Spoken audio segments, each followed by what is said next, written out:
Welcome to Planet Marzipan Podcast, your fish and Marillion podcast, where we talk about all things in the planet of Marillion and fish. I'm Meza, and here's my mate, Craig Houston. Hello, welcome to Planet Marzipan. I am Meza. I'm here with my good friend, Faye, still here. Still here.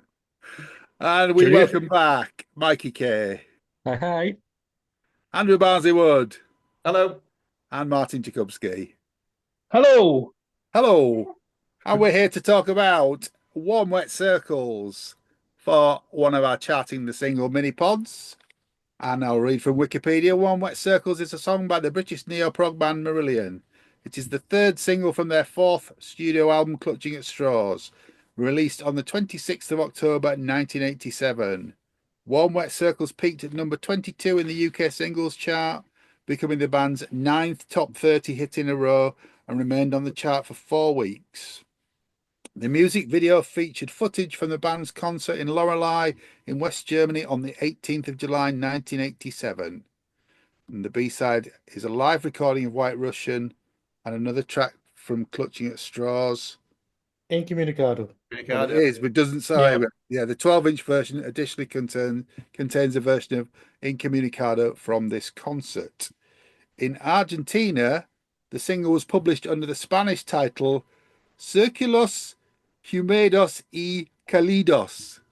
Easy for you to say. Catchy. Nice, isn't it?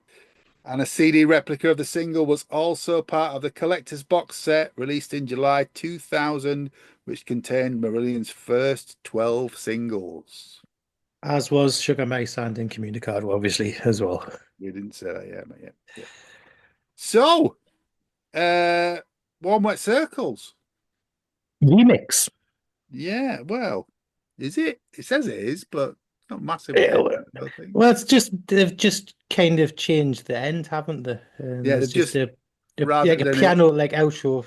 Yeah, I mean, does the remix sound any different other than that? Doesn't to me, but I tried to spot the differences today, and I was backwards and forwards. And apart from the beginning and ends being tidied up, I couldn't spot anything noticeable anywhere. Yeah. But do you think also with this, do you not think it's noticeable that there was a big gap between the release of Sugar Mice and the release of this? It's about 3 months. Well, the adverts for this, I was looking around on the internet, and the adverts for this single also promote Live at Lorelei VHS and the book, which I can't remember the title of. What's the book? Market Square Heroes. I was at the pictures, the words and pictures. No, it was Market Square Heroes book. So it promotes all three. Do you think it was held back on purpose? I think so. I vividly remember getting the Live at Lorelei VHS on the day that I went to see the band at Wembley. So I watched the VHS at home, and then I got to the train at lunchtime and went down to Wembley to see one of the Wembley gigs. So I think it was all around. This was released when they were touring, really. Because there was a very short turnaround. I mean, we're slightly off topic. There was quite a short turnaround from Lorelei being recorded to it actually coming out on video. Yeah. I think, was it recorded in the July and released in the September or October, something like that? Was kind of. It came out in October. Yeah, it was recorded in July. Yeah. So it was very, very close turnaround on that. Yeah. Any thoughts on Warm Wet Circles as a single? Should it have been a single? Yeah. I think it's not a hugely commercial single, and it's not a million miles away from the sound of Sugar Mice. You can tell that they both came from the same album. But like we said earlier on, I think it would have been better to have Sugar Mice first, Incommunicado second, then Warm Wet Circles third, because then you got a nice variation of the type of song. But I've never had a problem with the title, but I'm sure I've seen or read interviews with Mark Kelly in particular, who think it has some sort of filthy, suggestive undertones. Yeah. Do you think that's true? Definitely. I mean, I thought that was not saying obvious, but I thought that was the gag, isn't it? In the middle. I don't want to read it. I'm too bashful, so I'm not going to read it out. Sorry. No, whoa. Back up. You're too bashful. What? What bit are you talking about in the middle? Hang on. You It's the I see a liver's tongue move in. I thought that was all very suggestive, indeed. It were, Yeah, yes. fair enough. Yeah. I Okay. mean, yeah, up to a point. I mean, I always took it to be the. I think it's more than up to a point. It's bang on exactly to the point. Maybe that's maybe I missed it. I think Yeah, it there's somebody's works. yeah. Yeah, works on somebody's multiple innocence levels. is being somebody's innocence is being lost mid-song. Indeed. Yeah, but it's the whole thing again where it's multi-layered again because Warm Wet Circles is the reference to those little puddles that you get on the marks on on the the bar. bar, isn't it? Yeah. on the bar. Yeah. So there's a couple of different things going on there in terms of imagery. Again, I think it's the only other song on Clutching really that Yeah. potentially could have worked as a single. I'm looking at the rest of the tracks on that and saying, well, that you couldn't release that as a single. You couldn't release that as a single. I think it's the only Slange? other one. I don't think it's a single. Nah, No? not for me. Not Okay. for me. No.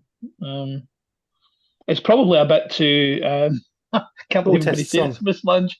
It's a bit too. Yeah, it's a bit too on the nose in some respects, and it's probably a bit too Scottish, shall we I knew say? that. For maybe for a single. I think it probably is actually. It's got very much got a kind of Celtic kind of vibe to it. It's great, but I'm not sure the general record buying public would maybe have heard that on the radio and thought, no, I like that. I think I'll go out and buy that. In the same way that they felt about Internal Exile. Absolutely. Yes. What you mean in the same way that you committed career suicide by releasing Yes. Internal Exile Yeah. as the lead single to the album? Yeah, Yeah. exactly. Yeah, Okay. totally. Yeah, I have to say, I very respectfully disagree. About Warm what? Wet Circles for me. Warm Wet Circles for me. I love it, but for me, it's part of the Hotel Hobby Suite. I don't think it should have been a single. I don't think it's bad to have the remix. I think it would have worked as a double A side. And I honestly think Slange Mahar should have been the third single. I truly do. Interesting. I think it's a bit more. I know the subject matter for both of these songs is a little bit off for the charts. I can't imagine much of Warm Wet Circle selling outside of the fan base. I mean, yes, it got to 22, and yes, it went up from 40 in the first week to 22, which is a bit of a lift. But I think the subject matter just, I don't know. I just think Slange has got that. It's a bit more of a bouncy track, if that makes any sense. Yeah. It's a bit more. Although the subject matter might not be uplifting, the sound of the song is, where Warm Wet Circles isn't. And I don't think Warm Wet Circles is a particularly radio friendly track. It's a good track. It's an excellent track, but I don't think it lent itself as a single. Can't believe I'm about to say this. Barnes Rescuers. Well, this is what I think, and I think it's the same as Misplaced Childhood. There are only 2 singles on the album, and the third one's not really a single at all. So I think what they should have done, referring back Fair to comment, earlier, is put Tux on as the third single, and to hell with it being on the album, because I think that would have worked better, in my opinion. Much as I like Warm Wet Circles, but I just don't think it's a single. I don't even know what singles are supposed to be, but they're radio friendly. Clearly not, but you're on this podcast anyway. But I mean, that's a game, isn't it? It's like a radio friendly thing where people go out and buy the single. That's the game, isn't it? So I don't know why you'd go out and buy that, because if you're a fan, you've got the album because it's so late.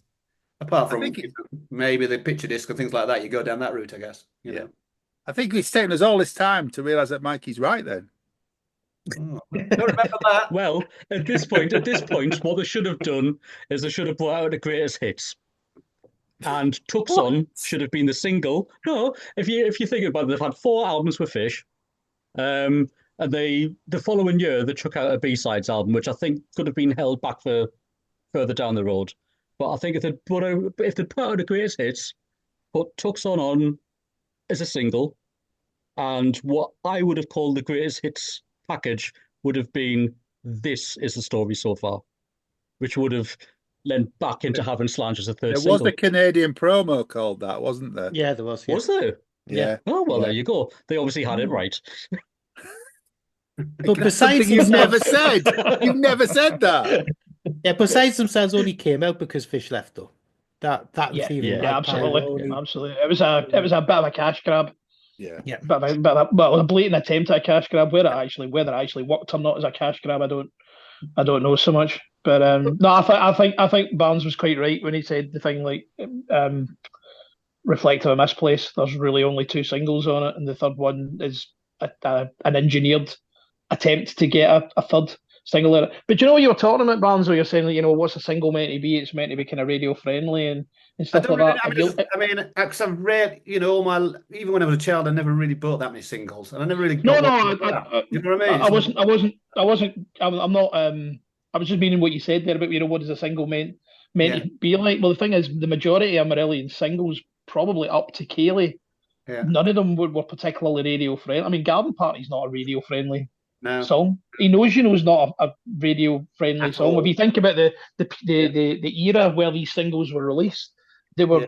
very out of kilter with what people were buying and what was Yeah, charting. I mean, Assassin's not, Punch and Judy's not. They're not. I mean, obviously, radio hits. before streaming as well, isn't it? And great anything like that. So if you wanted to, that's part of what the game is, isn't it? Which is it doesn't really translate to modern times, does it? You think why would you? Yeah. No, I mean, if you You know look what at I the 80s and the 70s, 80s time, singles were very, very important, not just to promote an album, but singles were a big cash grab. If you had a hit Huge. single, you made a lot of money. Even if you spent money on a video, you could make a lot of money just from the single. Maybe that's it. Maybe that's what it's all about, I guess. Yes, it helped, sell live tickets, and yes, it helped sell live albums, but singles back in the day, if you were in the top 10, you used to have to shift quite a lot of units in the 80s just to get in the Huge. top 10. Huge amounts of singles. You look back at into the late 90s and the early noughties, you only used to have to sell about 10 or 15,000 units to get into the top 10 or the top 20, 10, whereas in the 80s it was tens of thousands or even potentially hundreds of thousands to get in the top 10. So there's a lot of pennies then. I mean, let's be honest. If a certain single hadn't done what it did, I'm not sure the band would still be here. Oh no, I mean a hit single in the 80s, cemented your pension, didn't it? Yeah. I mean, yeah. Anyhow, To just turn on that, because Craig's absolutely right about how important singles were there, and Steve won't mind me mentioning this because he says it in quite a lot of his own gigs now. Before he introduces Kaylee, he introduces it as the song that bought his house and paid his mortgage. Yeah. So I think that pretty much kind of nails it on the head, doesn't it? Yeah. And it's still by far the most streamed song every month. By far. You look now on the streaming things, it's probably 10 times more than anything else even now. Yeah. So, back to Warm Wet Circles then. What about the sleeve of Warm Wet Circles? Any Right, views on that? Stunning. Barnes, go on. Absolutely. I sort of like it, but I don't know why it's split into 3 bits on the front, and I don't like the bit with the woman with the blood coming out of her eye. I don't know. Don't quite know what all that's about. Okay. What do you think? I like the 3. I'm staring at it right now. But Not quite sure what the blood coming out the woman's eyes, how that's meant to tie into the lyric either. I'm struggling to put that together with the lyric. But I think the reverse side. I know we're talking about the front and the back, but the reverse side it looks great. I think the reverse side is potentially what might have been the album cover because it's I think you're right. that picture of the cocktail glass, but Yeah. it's an actual picture rather than a drawing, isn't it? Yeah, and it looks really good. It just looks good. Yeah. What's the other? There's 3 things on the front, Johnny. What's the other 2 things, please? There's The- like a bullet through glass, Yeah, that looks all right. So that ties in with the lyric. and Yeah. then there's like the face image which is sort of split in half with a lipstick On his head. on his forehead. Weirdly, Yeah, I don't know what that's about. not sure about that, but That's from the lyric as well, like your mother's kiss and your first broken heart. yeah. So I think that's meant to reflect the idea of your mother kissing you on the forehead, the lipstick mark on the forehead. Okay. But also, why is the lipstick a bit squished? Yeah, it's not. Yeah, it's not Mark's best bit, is it? But Well, I genuinely I think. suspect that got landed on him probably at short notice as Well, well. that's what I was going to say. We're- All of these images, I think, were about the time that he was given, weren't they? We're Everything building another single out. Can Yeah. you do something for this? You know. Yeah. So he's probably a bit compromised time wise. Yeah. Do you reckon that holds water though? Sorry? I mean, it's no. I suppose what I'm saying is it's easy to say we've not got much time, so I didn't do a very good job of it. I mean, the reality is it's a woman with blood coming out of her eyes, whichever way you dress it up, innit? You know, you know what I mean? You can have a Yeah, I damp do, yeah, it's yeah. still the same thing. I can't defend it. No, I can't What are you defend saying, Barnes? Get off the fence. it. Yeah. It's still better than Incommunicado sleeve. Let's see the Oh, back yeah. of it again, John. I mean, Turn around and see the it went back. onto my art folder, as did that. Yeah, that's a nice The whole lot image, went onto my that art back one folder. again. Yeah, essentially that's the album cover. That's what the album cover should be, Yeah, I would say. definitely. What about the B-sides then? We've got White Russian and Incommunicado live at Lorelei. I think White Russian's great, isn't it? Yeah, I do good remember as versions. well, actually, annoyingly, when I got because I had that picture disc, obviously, I got a scratch right at the beginning of White Russian, so it cut out the first 10 seconds or something like that every single time I tried to put it on. Yeah, for years and years. And, there you go. Now, John, did you Sweet. say you had a warning sticker on your? It isn't on mine. It's on the 12-inch singles. I'll see if I can get it up. It was a warning about language because Fish swears on the version of Incommunicado. He just says, That's right. "Here we fucking go." Yeah, as that's it starts right. to get going. It was on the Discogs page. Just a minute, but just chat amongst yourselves about Lorelei and stuff. Mine's played Lorelei. So come on. Well, yeah, it's well, I probably said this in one of the other pods that I was on, but the weird thing about Lorelei is it's exactly the same as it looks on the Live at Lorelei release because it's a World Heritage site, so you can't mess with it, you can't change the appearance of it, right down to the porta cabins that you see on the live concert video when they're walking down to the stage. Yeah, those porta cabins are still there. So yeah. Well, that footage is actually on the beginning of the Warm Wet Circles. That is, yeah, you video, see it on isn't it, yeah. So Yeah. I suppose it's nice and cheap to use the video footage from live from Lorelei as your video. So Similarly for the B-sides as well. a good cross promotion, isn't it? Really. Yeah. Yeah, and the same with the It is, but B-sides. you don't it's get easy the just to lift remix them off. version, do you? Sorry, Mikey. What? No, I'm saying the video is just like the album version of the song. Yeah. Yeah, not the you're right. remix. Yeah, it's just chopped off at the end, doesn't It's it? If like I remember a fade correctly, in and fade out, yeah. it fades Well, it's out. from the Yeah. live Yeah. gig, isn't it? That's why I'm not finding this. So. I suspect when they put that single out, it was a bit of a kind of last attempt to try and boost the sales of the album, and as Craig's rightly said there, also used as a promotional tool for the live concert package. I think that's Down why to the the tip. B-sides were selected. I think that's exactly why the B-sides were selected, because I'm pretty sure if they'd had a mind to, they could have probably, gone off and written something or had something else from those sessions that they could have, polished up for a proper B-side on it. So I think that's exactly on the nose, as Craig said. Oh yeah.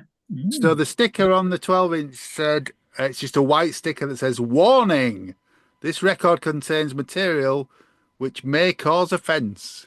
I'll tell you what that is, John. That's that lady with blood running out of her eyes on the album cover. May contain put it over her imagery. It's offended me for contain 30 odd years, 40 odd years nearly. It may The contain good potty thing, mouth fastening. the good thing is, Barnes, you haven't let it burn away inside you. I'm still bitter. Still bitter. Good name for a tribute band. Anything else on Warm Wet Circles, guys and girls? They didn't do Top of the Pops for this one. I think there's probably two things. One, it didn't chart that high, so maybe the Top of the Pops weren't that interested in them this time. But they did appear on the Voxy for this one. Okay. Yes. Did they not do? Did they do Wogan for One Way Circles? Or have I made that up in my head? Maybe. But I've got an image of them. I've got the image of them doing. I don't know. I thought they did maybe appeared in Wogan with us. I can't think offhand. So No, maybe did- I've just made that up. They what's did that? Kaylee, but Yeah, did I know they did Kaylee, but I had a funny feeling they were on Wogan with one of the clutching singles, and I know it wasn't Incommunicado, and I'm pretty sure it wasn't Sugar Mice, which made me think it was this one. No, I can't. Nah, maybe I've just. doesn't come up. It's another one of those drug-fueled dreams that I had. His dream. Mikey, have you got any more chart updates on this? Just a little bit. Obviously it came in at 40, which was kind of piss poor and a bit of a shame, really, but did climb to 22 in the second week. Then it dropped to 27, then 54, and then it was the low hundreds. So It was we'll not go 199, there. then 95. It was 100 after that, Yeah. then 99, then 95. Okay. Shame. Yeah. So I'll just go with the top 5 again, just to give you a feel for the charts at the time. At number 5 was Faith by George Michael. Number 4, Whenever You Need Somebody by Rick Astley. What have happened to him? At Just like number Rick. 3, at number 3, You Win Again, Bee Gees. Oh, what a tune! That was their big comeback one, wasn't it? Yeah. Massive. That was their big Yeah. comeback, yeah. At number 2, Got My Mind Set on You, George Harrison. That was a huge hit. And- Yeah. It was a huge hit. And at number 1, now I seem to remember this hanging around in the charts for months. It was China in Your Hand. Oh yeah. Classic. Kapla. Classic. No. Yeah, I'm going to say classic as well. Yeah, that's No. again. It's another massive power ballad. She I love a slagged, power ballad. she slagged Marillion off, didn't she? You don't remember that? I don't care. She was a sort back in the day. Okay. Yeah. Again, politically correct as ever. But also, She was Carol a Decker. star. Yeah, Carol Decker was Dobby's next door neighbour for a while when he lived down south. There you go. A rubbish you go. factoid for you there.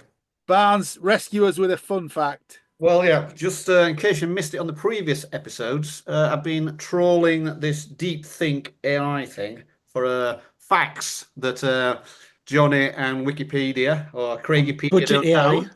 don't know. Budget AI. What about this for a fact? It's about one of the lyrics in the songs, which Fish later admitted was a playful jab at the band's early sound. Can anybody work out what lyric that was? Well, the answer is no, because the lyric is this: the smell of warm beer and the sound of bad synths. That's what it says.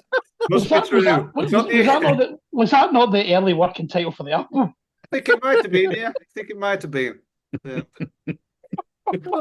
Oh, these are absolutely glorious. Well, I was going to apologise for us not having Lucy on reciting the lyrics this time, but I think we've replaced her. That's absolute genius. Thank you very much for that.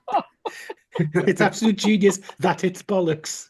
Remember these facts; they'll all be important when you hear the quiz in Port Zealand this year. Yeah, the smell of warm beer and the sound of a bad synth. There you go. Did we mention the formats? We didn't mention the formats, did we, this time? No, you haven't done them yet. Okay, so there was a 7-inch, a 12-inch, 12-inch picture disc, and a CD single. So that was the formats this time around. Yep. Okay, up. Anything else on Warm Wet Circles? It's just not one as thing filthy about as... what Fish is wearing on the Lorelei stage. Now, I've Shit, only your just suit's on fire. realised. Well, I've only just realised he's dressed as Torch, isn't he? Yeah. Kinda, yeah. I wrote down in my notes last week. Why is he dressed like Kraven the Hunter from the Spider-Man comics? There's a one for you to dig out. I'll take that. I'll take that. Take that under advisement. I'm going to just throw in for Warm Wet Circles, by the way. It's got another really, really great lead guitar break in the middle of it. The whole Phaedra Lighthouse section is brilliant piece of music, great lyric, and a blazing solo. One of my favourites. Absolutely. That's a positive to end on that. I thought we'd go for it. Why not? Let's go for something factual and positive. We haven't had anything prior to this. So There's a first time for everything for me. Absolutely, absolutely. Thank you very much for listening. All that remains to be said is thank you to Mikey Kay. Toodles. Thank you, Andrew Barnsley Wood. Pleasure. Goodbye. Thank you, Martin Jakubski. Great to be on with you guys. It's been a blast. Thanks, mate. Cheers, mate. Thank you, Faye. Right, thank you, young sir. It's good night from me.